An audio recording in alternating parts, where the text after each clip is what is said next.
ईश्वर का शुक्रिया अदा करता हूँ कि उन्होंने ऐसा दुर्लभ संयोग बनाया। 31 जुलाई को मेरा रिटायरमेंट और 31 जुलाई 2023 को बड़े बेटे अभिमन्यु का आईएफएस में ज्वाइन करना, मैं ये मानता हूँ कि ईश्वर की बहुत असीम कृपा रही। और इस कृपा के साथ में जो मैंने मेरे पूरे जीवन में मेरी सर्विस में लोगों की सेवा की है, चाहे जीवों की हो चाहे लोगों की हो, दिल से सेवा की। नमस्कार। राजस्थान प्रशासनिक सेवा के वरिष्ठ अधिकारी रहे श्री अरविंद कुमार जी सेंगवा साहब से आज हम विशेष बात करेंगे। उनका प्रशासनिक सेवा काल, सामाजिक कार्य और उनके जीवन की उपलब्धियों के साथ उन्होंने जो बहुत सारे युवाओं को मोटिवेट किया, हम जैसे लोगों को, जिन्होंने शिक्षा के माध्यम से, प्रशासन के माध्यम से, सामाजिक सरोकारों के माध्यम से अपनी अहम भूमिका निभाई है। तो आइए सर से प्रारंभिक तौर पर, आप राजस्थान भू प्रबंध के अतिरिक्त आयुक्त से आप रिटायर हुए हैं 31 जुलाई को। तो उससे पहले सर, किस तरीके से प्रशासनिक सेवा में आपका सफ़र हुआ, और प्रारंभिक शिक्षा से अपन इसको शुरू करते हैं। तो मूल रूप से सर जोधपुर के रहने वाले हैं। बिलाड़ा उपखंड में गांव है घाण मगरा, जहाँ के सरकारी स्कूल को आपने बड़ा डोनेशन भी दिया था और उस उपलक्ष्य में विद्यालय ने सम्मानित भी किया। उस दौर की आपकी पारिवारिक पृष्ठभूमि, उस समय की तात्कालिक परिस्थितियाँ, और किस तरीके से शिक्षा के बाद स्ने स्ने आगे बढ़े। देखिए कि आप सब जानते हैं, ग्रामीण परिवेश में शिक्षा का उस टाइम तक, जब मैं पढ़ता था, छोटा था, 5वीं तक की स्कूल थी और संसाधन बहुत सीमित थे। पिताजी एक साधारण काश्तकार थे और वो अपने गांव से 4-5 किलोमीटर दूर पे वो रहते थे, फार्म पे जी। तो स्कूल गांव में थी। मैं प्रतिदिन 5-6 किलोमीटर आना जाना पड़ता था। सुबह स्कूल आते और शाम को वापस जाते। छोटा सा गांव था, छोटी सी स्कूल थी। गाणामगरा गांव पहले ग्राम पंचायत तिलवासनी का एक गांव हुआ करता था। 1994 में जाके ग्राम पंचायत गाणामगरा अपना आप में एक स्वतंत्र ग्राम पंचायत बन गई। और मैंने जैसे ही ग्रामीण स्कूल में, वो 5वीं तक की थी और 5वीं तक पढ़ाई की। और ये मेरा सौभाग्य है कि मेरे बड़े ब्रदर 1973 में जोधपुर यूनिवर्सिटी से हिस्ट्री से गोल्ड मेडलिस्ट थे एमए में। और उन्होंने 5वीं पढ़ाई के बाद में मेरे को 6ठी क्लास में जोधपुर महेश स्कूल है उसमें इंग्लिश मीडियम में दाखिला करवा दिया, और जिससे मेरा सफ़र जोधपुर शहर में पढ़ाई के तौर पे महेश स्कूल में शुरू हुआ।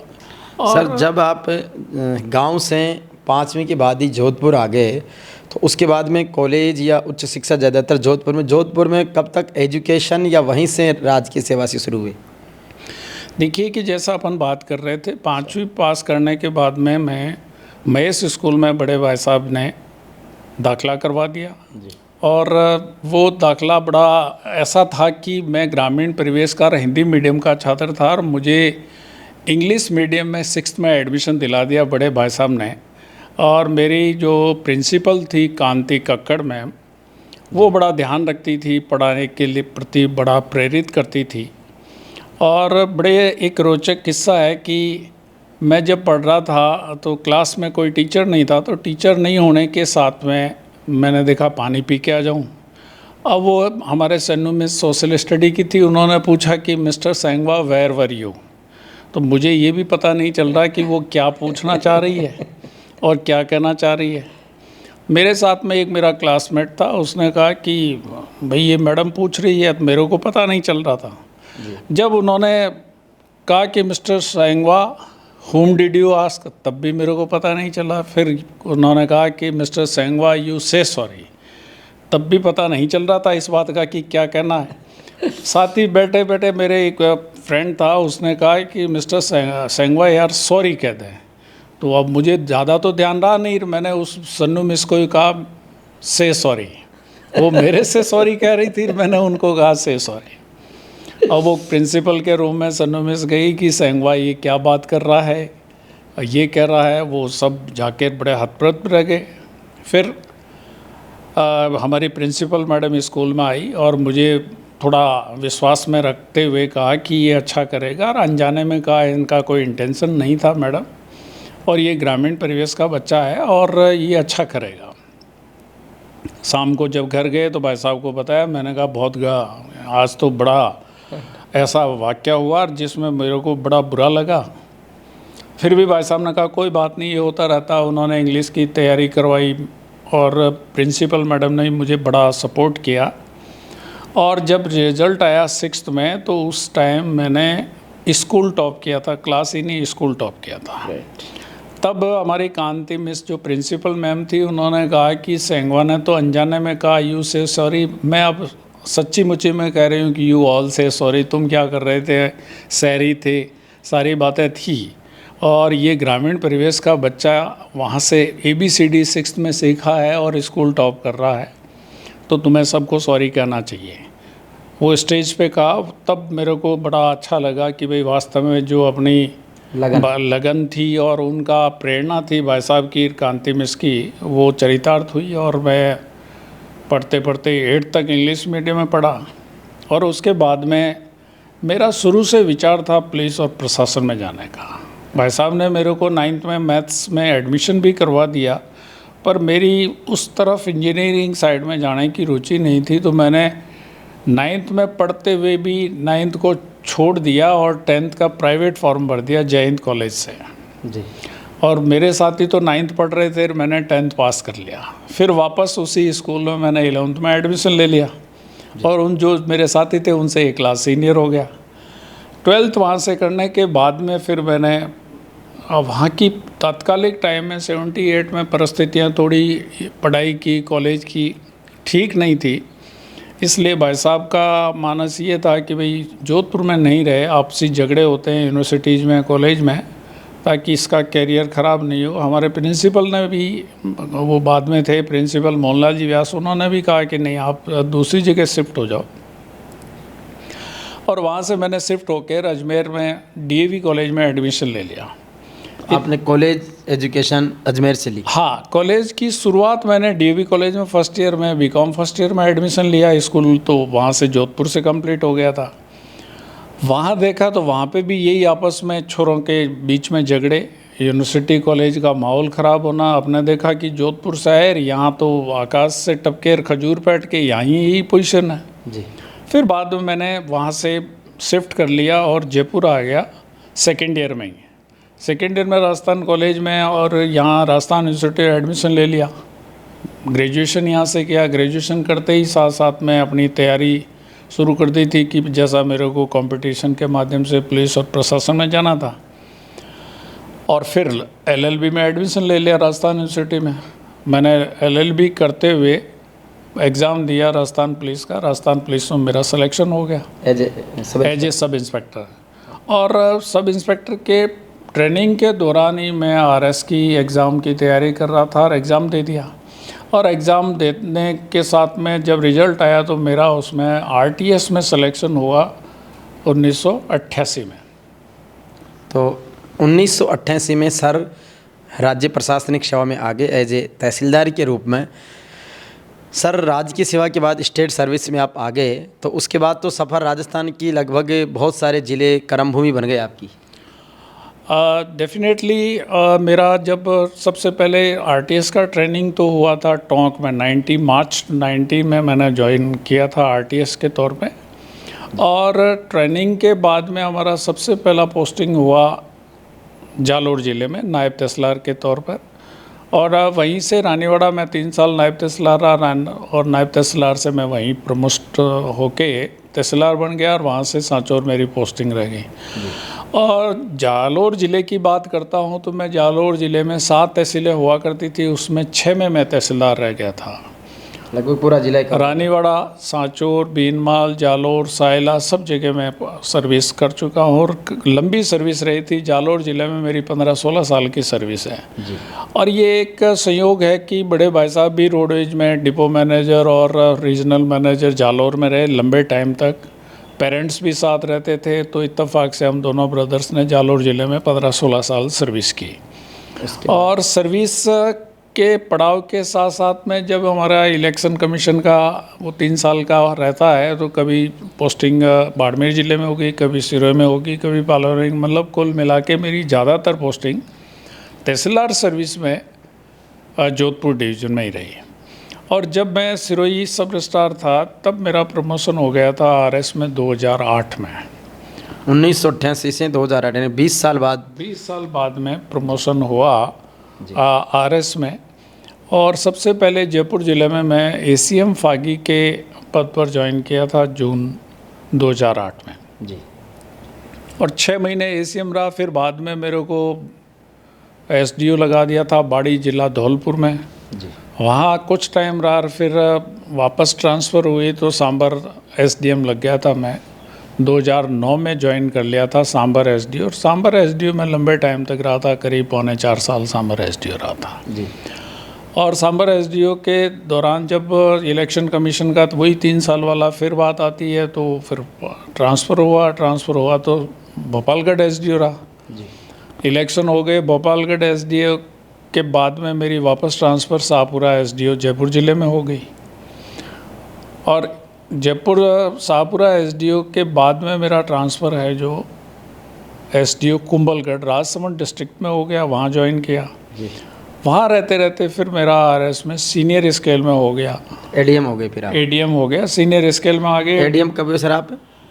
मैं 2014 में एडीएम हो गया था, सीनियर स्केल में आ गया। और वहाँ से मेरे को एसडीओ कुंभलगढ़ से डीएसओ अजमेर लगाया था जी। डीएसओ में मेरी रुचि नहीं थी उस टाइम, मानस नहीं था कि भाई डीएसओ में रहे। फिर वो गवर्नमेंट ने चेंज के लिए कहा तो चेंज मेरा कलेक्टर साहब भी वहाँ थे और उनकी भी इच्छा थी कि भाई ये एडमिनिस्ट्रेशन में आ जाए, तो फिर वो मैं वहाँ एडीएम सिटी पोस्टिंग हो गई अजमेर में ही। अजमेर में एडीएम 2014 में? हाँ नहीं, 14 में नहीं, 16 में। 16 में प्रमोशन 14 में हो गया था, एडीएम में 16 में लग गया था। अच्छा। 2016 में एडीएम लग गया था। और एडीएम लगने के बाद में फिर ये ट्रांसफ़र प्रक्रिया होती है, वही फिर 3 साल वाली इलेक्शन वाली बात आ गई। 2018 के चुनाव आ गए असेंबली के। फिर मेरे को यहाँ से एडीएम सिटी अजमेर से एडीएम सिटी अलवर पोस्टिंग दी। ठीक है, एडीएम अलवर सिटी इलेक्शन कराए और उसके बाद में वापस एडीएम सिटी मेरे को अलवर से सेक्रेटरी एडीए अजमेर विकास प्राधिकरण लगा दिया था जी। कुछ टाइम रहने के बाद में वापस सरकार ने सेक्रेटरी से वापस एडीएम सिटी अजमेर लगा दिया। वहाँ फिर बीआरओ नॉर्थ होने के नाते जब फिर वापस इलेक्शन आए 19 के, तो वापस ट्रांसफ़र हो गया। और उस टाइम मेरे को ओएसडी माध्यमिक शिक्षा बोर्ड पोस्टिंग मिली। उसके बाद में मैं सेक्रेटरी माध्यमिक शिक्षा बोर्ड हुआ। और सेक्रेटरी के बाद में यहाँ पे फिर वापस जयपुर में मैं एडिशनल कमिश्नर के पोस्ट पे ज्वाइनिंग की। पहले मेरे को एडीएम दौसा पोस्टिंग मिली थी, पर वहाँ मेरा फील्ड में मैं ज़्यादा रहा था, तो सरकार से यही गुजारिश थी कि भाई अगले साल रिटायरमेंट है तो एडीएम लगाने से कोई वो बात नहीं है, मेरा नॉन फील्ड पोस्टिंग चाहिए। कुछ स्वास्थ्य कारण भी थे, इस वजह से फिर सरकार ने additional commissioner settlement department Jaipur posting दे दी। और 35 साल की सर्विस कंप्लीट करने के बाद में मैं 31 जुलाई 2023 को सेवानिवृत्त हो गया। और अब अपने हाल में अपने परिवार के साथ में सामाजिक दायित्वों को पूरा करने के लिए प्रयासरत हूँ।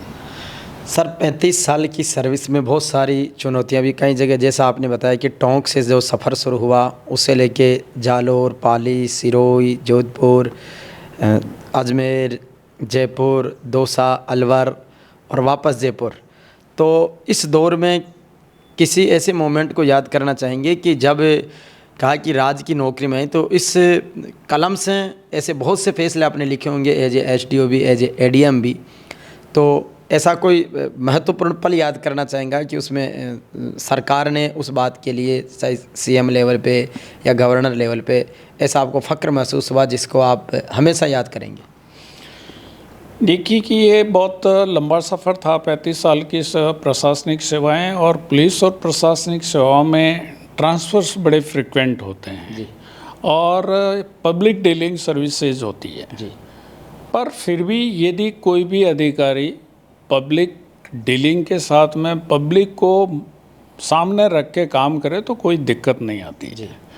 एक वाक़या है, जब मेरी ट्रांसफ़र सांबर एसडीओ से जी कर दी गई 2 साल में, तब वहाँ के सारे सरपंच, सारे जिला परिषद सदस्य, सारे पंचायत समिति सदस्य जी वर्तमान सीएम साहब से मिले और इन्होंने कहा कि साहब हमारे एसडीओ साहब का ट्रांसफ़र क्यों किया गया। तो सीएम साहब के स्तर पे ये बात थी कि भाई 2 साल हो गए। तो उन्होंने कहा साहब हमें किसी को तकलीफ़ नहीं है, हम 1000-2000 लोग आपके सामने आए हैं और गुजारिश कर रहे हैं कि इनको कंटिन्यू करें। जी और ये मैं कहते हुए बड़ा हर्ष अनुभूति हो रही है कि माननीय मुख्यमंत्री जी ने आधे घंटे के अंदर वो 2000 लोगों की जन भावनाओं को मद्देनज़र रखते हुए तुरंत है जो 141 आरएस में से सिंगल ऑर्डर से मेरा ट्रांसफ़र कैंसिल कर दिया और फिर मैं 2.25 साल सांभर रहा था। ये अपने आप में बहुत बड़ा अचीवमेंट है जब जन भावना आपके साथ हो। सर, सांभर एसडीओ के रूप में आपने अपने जो राजस्व के मामलों का त्वरित निस्तारण, उसमें आप अग्रणी रहे। एक तरह से सांभर को आपने अपने कार्यों से पहचान दी। उसके साथ ही वहाँ पर बालिका शिक्षा के लिए एक बड़ा अनूठा कार्य आपके नेतृत्व में, आपके प्रेरणा प्रयासों से हुआ, श्री वीर तेजाजी बालिका छात्रावास का, जो कि राजस्थान का सबसे बड़ा और ऊंचा छात्रावास माना जाता है। किस तरीके से शुरुआत हुई, किस तरीके से ऐसी प्रेरणा मिली कि एक इतिहास रच दिया?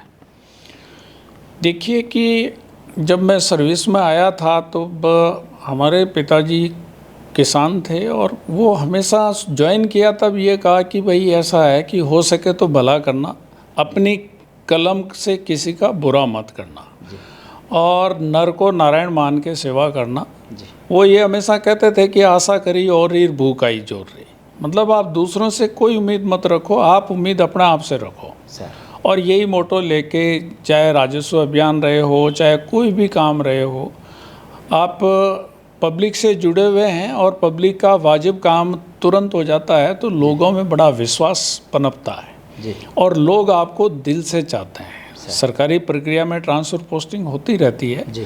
परंतु लोगों का बड़ा अफेक्शन मिलता है। जैसे मैं बता रहा हूँ कि मेरे ट्रांसफ़र कैंसिल कराने के लिए इतने लोग सीएम साहब के पास में पहुँचे, उसमें 400-500 महिलाएं थी। उन सब ने एक ही स्वर में कहा कि साहब हमारे बड़े साहब का ट्रांसफ़र कैंसिल होना चाहिए। और सीएम साहब ने, ये सिटी भास्कर पेपर छपता है, उसमें कहा कि भाई हमारे गुड गवर्नेंस के लिए ऐसे ऑफिसर्स से दूसरे अधिकारियों को राय ले वो करनी चाहिए, बिल्कुल पालना करनी चाहिए, सोच ऐसी डेवलप करनी चाहिए कि इतने लोग आपको कैंसिल कराने के लिए आ रहे हैं ट्रांसफ़र, नहीं तो यहाँ लोगों की भीड़ रहती है ट्रांसफ़र कराने वालों की। तो ये एक बात थी। और फिर वहाँ मैंने देखा कि सांभर का जो बेल्ट है जी। पश्चिमी बेल्ट है, वो बड़ा मुफलसी वाला है, पानी है नहीं वहाँ पे, जी। खार है ज़मीन में, ज़मीन बहुत ज़्यादा फर्टाइल नहीं है और फर्टाइल है तो पानी नहीं है जी। अंडरग्राउंड पानी नहीं है, सांभर झील से पानी में खारापन है जी। तो स्कूल में एक महसूस हुआ कि बच्चे तो फिर भी कहीं पे रह लेते हैं, कहीं पे भी पढ़ लेते हैं, बच्चियों को रहने के लिए एक स्थान होना चाहिए जिससे बच्चियाँ भी पढ़ सके। और सांभर ऐसी लोकेशन पे है जहाँ ये हॉस्टल बना, फुलेरा ऐसी लोकेशन पे है कि जयपुर अप डाउन भी करके बच्चियाँ वहाँ रह कर अपनी पढ़ाई कर सकती है। पास में कॉलेज है, अब तो यूनिवर्सिटी बन गया, जॉबनेर कृषि विश्वविद्यालय बन गया, सांभर में कॉलेज है, फुलेरा में कॉलेज है जी। तो ये सोच थी कि बच्चियों को अगर रहने का सही प्लेटफॉर्म मिल जाए तो वो ग्रामीण परिवेश की सभी समाज की बच्चियाँ वहाँ रहकर अपना कैरियर बना सकती है। और बच्ची पढ़ेगी तो 2 परिवार पढ़ेंगे, बच्चा पढ़ेगा तो 1 परिवार पढ़ेगा, ये सोच थी। और फिर लोगों से अपील भी यही करता कि भाई जो भी है आप इसमें मदद कर रहे हैं, आपकी कमेटी काम कर रही है और लोग मोटिवेट होते रहे। हम दिन में तो ऑफिस का काम करते हैं, शाम के टाइम में लोगों से चर्चा करते हैं, उनको कहते हैं काम आप देखिए आपके सामने है। बिल्कुल। और विश्वास कीजिए हर महीने में 1 मंजिल उस टाइम बनी थी जी। आज 30,000 स्क्वायर फीट का कंस्ट्रक्शन है, 45 बाई 95 × 7 स्टोरी। ये एक अपने आप में बड़ा अनूठी पहल थी।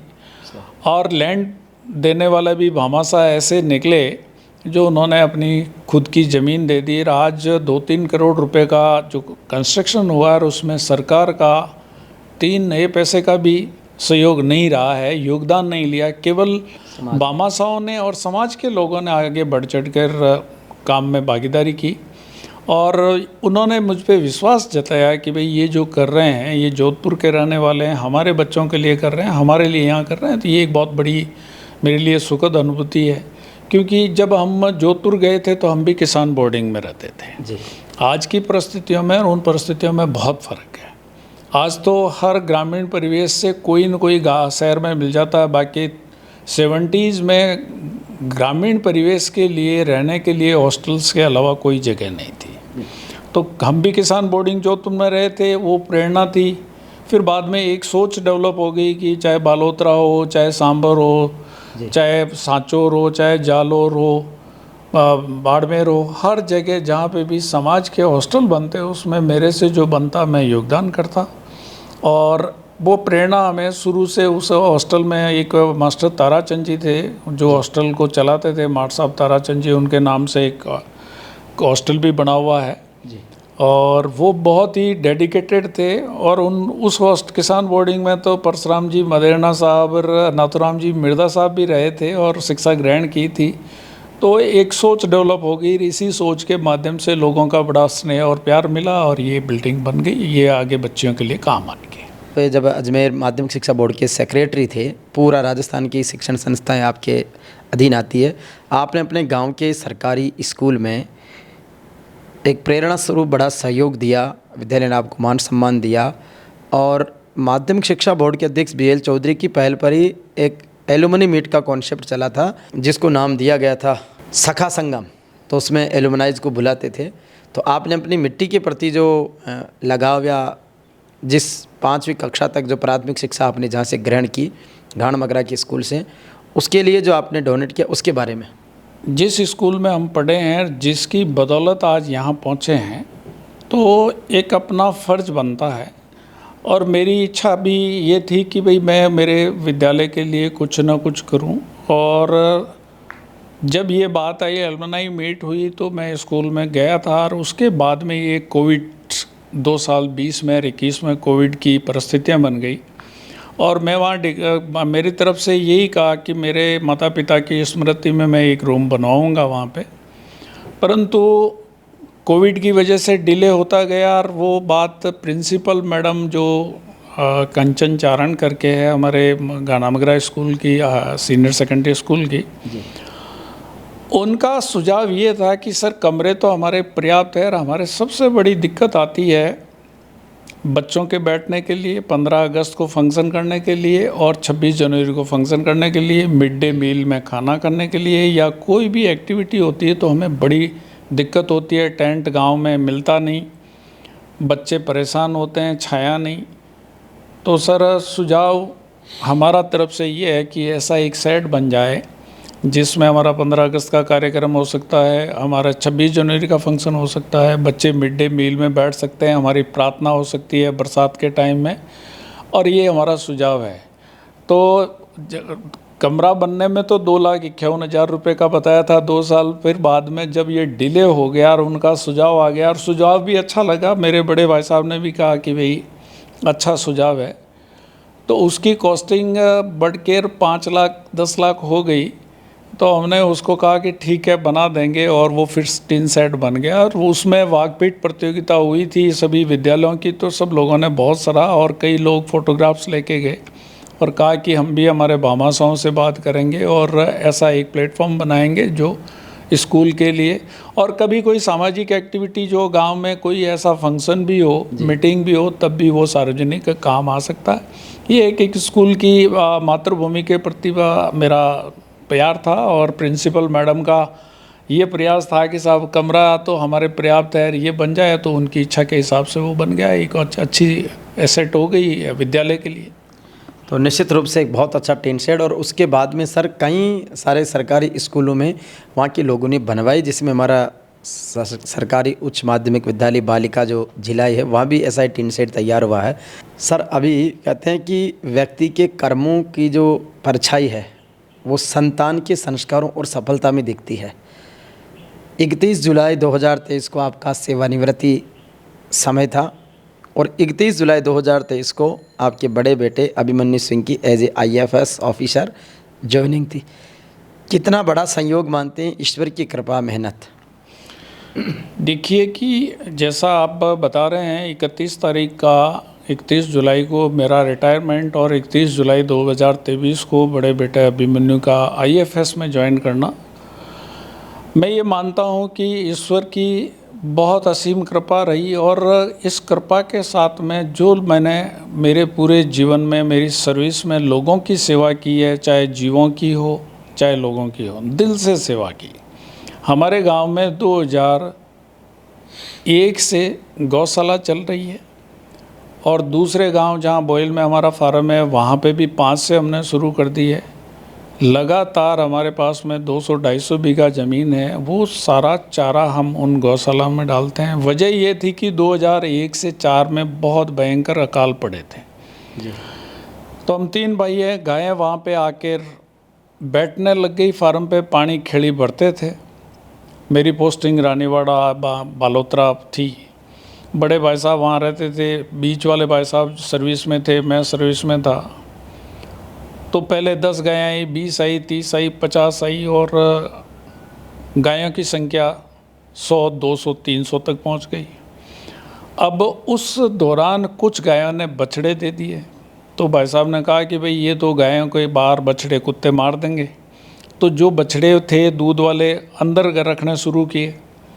अब करते करते जुलाई आ गया और बारिश हो गई। बारिश जब हुई तो हमारे सामने एक बहुत बड़ी विकट समस्या ये हो गई कि वहाँ 1 इंच सरकारी ज़मीन नहीं जी। फार्म पे रह रहे हैं, सब लोगों के खेत है, लोगों ने बुआई जुताई शुरू कर दी। तो हमारे लिए समस्या हो गई कि इन गायों को कैसे अब पालेंगे। फिर ये तय किया बड़े वाले भाई साहब ने, हमारे गांव में हमने गौशाला डेवलप की। उस टाइम 2001-2 में हमने 5 लाख रुपए दोनों ब्रदर्स ने लगा के एक गौशाला का उसकी ग्वाले के लिए 4 दीवारी बना दी, शेड बना दिया गायों के लिए और वहाँ गायें शुरू कर दी।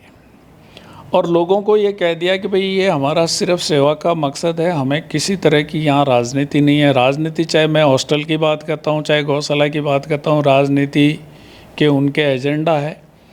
और मैं हार्डली 2-4 बार गया हूँगा गौशाला में, पर वो गौशाला पिछले 20-25 साल से 22 साल से लगातार चल रही है। 300 और उसके बाद में बोयल गांव में जहां हमारा फार्म है, वहां के लोगों ने ही कहा कि साहब आपके गौशाला बना दी, अब हमारा ही बनाओ। तो भाई साहब के रिटायरमेंट के बाद में भाई साहब ने वहां पे भी गौशाला बना दी। 300-400 गायें वहाँ हैं।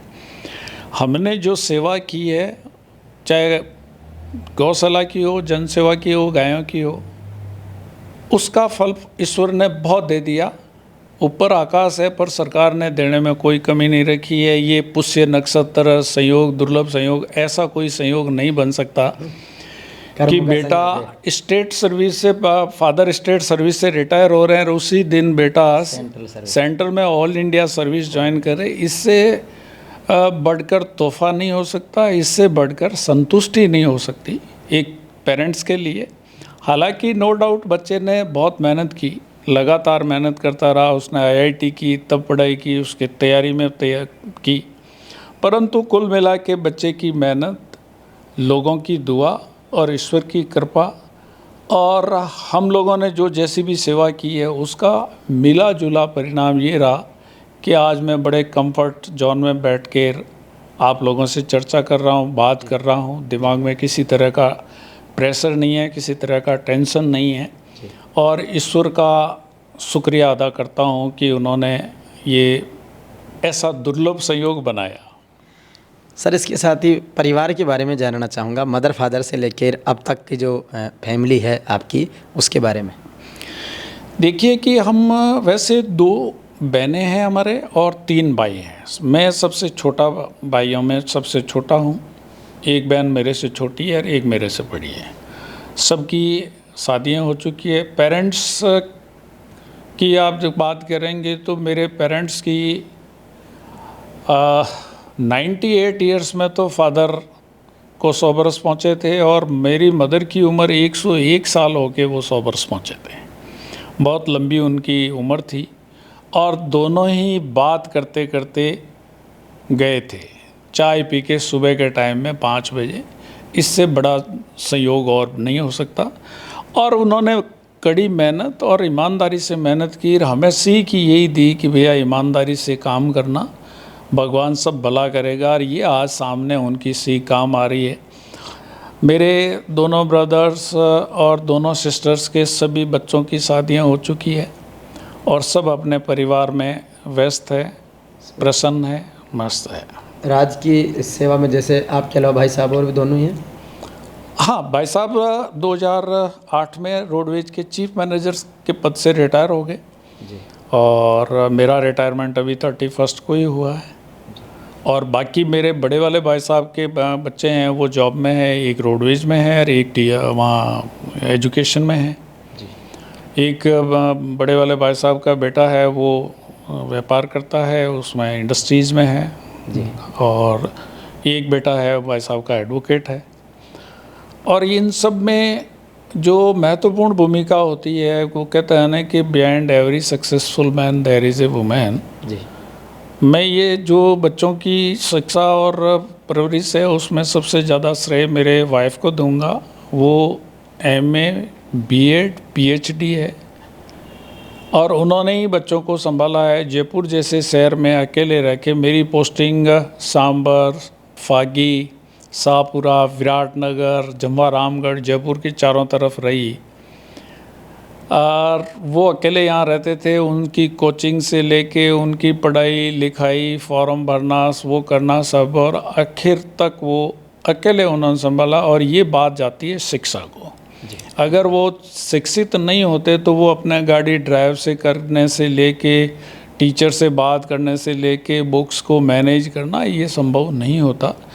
तो शिक्षा बहुत बड़ी ताकत देती है। Knowledge is power. और वो शिक्षित थी, इसलिए बच्चों को संभाल लिया। क्योंकि प्रशासनिक जॉब में हमें तो होली दिवाली भी छुट्टी नहीं मिलती है, तो सैटरडे संडे को भी छुट्टी नहीं मिलती है। पर उन्होंने बखूबी इस बात को निभाया और कार। इवन जब बच्चे का थोड़ा स्वास्थ्य नरम था बड़े वाले का, तो वो दिल्ली जाके अकेले साथ रही थी 5-6 महीने।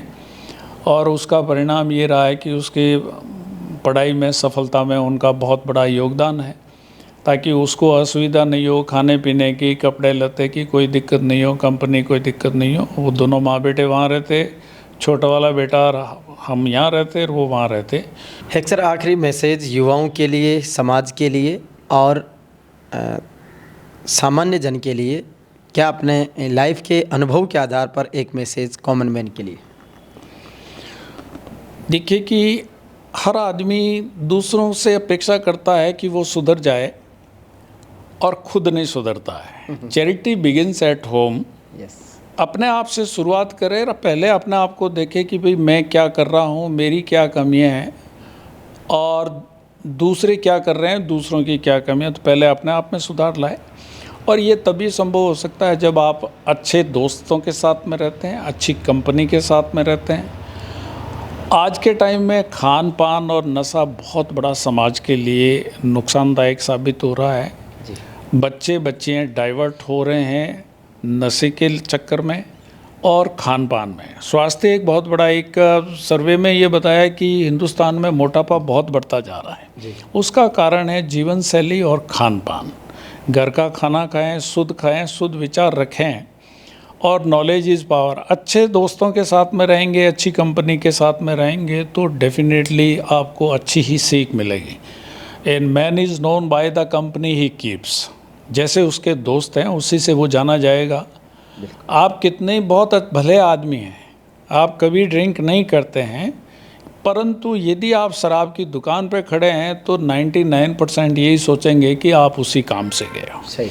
इसलिए लोग परसेप्शन बना लेते हैं कि आपके साथ में कौन आदमी है, कौन से दोस्त है, पढ़ने वाले हैं कि नहीं पढ़ने वाले हैं, कि नशा वाले हैं कि नहीं नशा वाले। व्यसन से दूर रहना चाहिए, बड़ों का सम्मान करना चाहिए और अच्छी पढ़ाई करें। देश और समाज के लिए सबसे बड़ा योगदान तभी हो सकता है युवा वर्ग का कि वो सटीक बात कहे और अपने पैरों पे खड़ा रहे और नशों से कोसों दूर रहे। आप वंडर करेंगे कि मैं पुलिस में सब इंस्पेक्टर रहा 2 साल जी। मुझे आज तक किसी भी चीज़ का, व्यसन का, टेस्ट का ही पता नहीं है। जी। और मैं 5वीं पढ़ के जोधपुर चला गया। आप देखिए कि 73-4 में वहाँ चला गया मैं, और मुझे आज भी किसी भी तरह का व्यसन के टेस्ट का पता नहीं कि होता कैसे है। कई हमारे साथी कहते थे कि एक बार ले लीजिए, क्या फ़र्क पड़ेगा। मैंने कहा नो, ये लक्ष्मण रेखा है, अगर आपने एक बार क्रॉस कर दी तो फिर वो क्रॉस हो जाएगी, और नहीं तो आपकी स्ट्रांग विल पावर है कि मैं एंजॉय कर रहा हूँ, बिल्कुल मैं इसमें संतुष्ट हूँ। सही।